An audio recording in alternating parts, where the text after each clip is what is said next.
What happens to the kids that grow up with a learning disability? Where do we go? Yes, where do I go?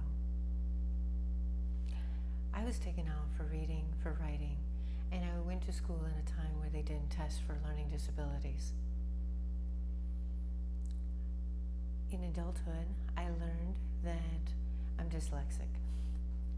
And so that explains why it took me to third grade to learn how to read.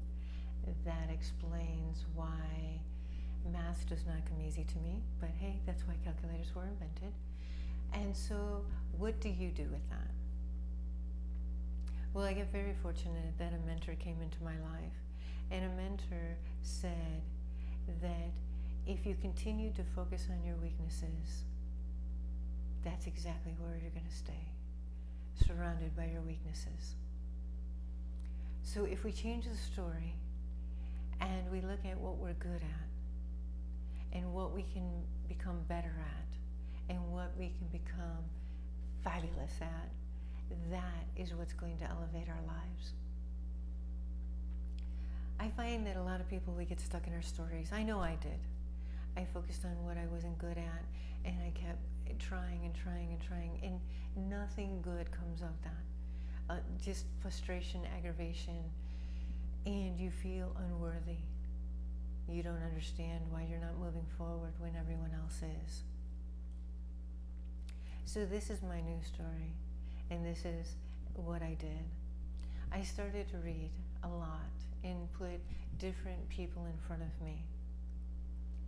And what I was reading in the books, instead of just reading it and, wow, that's a good book, and then putting it down, I started to actually learn and put that into my life, what I was learning, so that I could change me and change my outer life.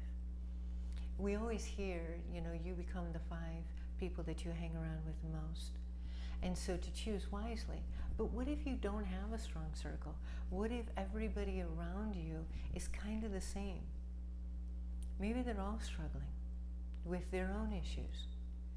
That's why there's books and videos and all this out there, so that you can learn and you can put different skills and techniques into your life. And you have to find out what you're good at. Because when you find out what you're good at, it comes easy to you. Those are your natural gifts and talents. And you were given those for a reason, whatever you believe in.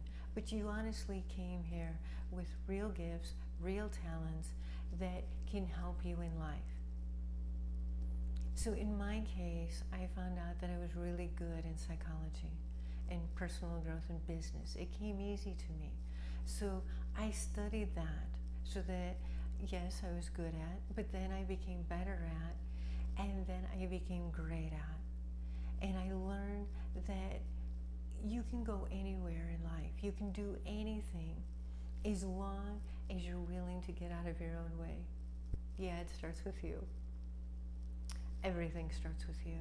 It's the way you think, the way you stick to your story. Is the story that you're telling yourself, is it of empowerment? Is it going to climb the mountain and get you to a different life that you're proud of, that you're excited about, and that's what you want to do? Or are you going to stay stuck in this story that I have this issue, I'm dyslexic, takes me a long time to read? Or are you going to focus on, what do I really desire in my life? I've had great mentors that have come into my life. And yes, sometimes they told me what I didn't want to hear. But it's when someone is sharing truth with you, not to put you down, but to sharing truth on how you can better yourself, take the sage advice and better yourself. We don't come here knowing everything. We need the people around us to help us. Some of the best things I learned was not in textbooks, but it was from the mentors, the coaches, the people that I had around me that took a vested interest in me and showed me new things, gave me new ideas. So, what are you going to do today that is going to change your tomorrow?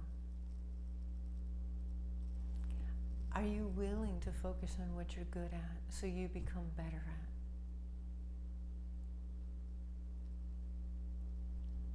at? Are you willing to make changes that will pay off tenfold, that will help you get to where you desire to go? There's no glory in suffering. There's no glory in whining about your story. Let your story empower you. Let it take it to the next level so that you can be all that you can be, so that you can help other people.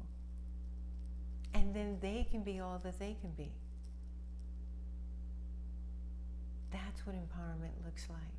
And empowerment starts with you. First, you must heal the backstory and write a new story, a story about encouragement, a story about love and respecting yourself, that you're willing to do the work of what it takes to get where you desire to go.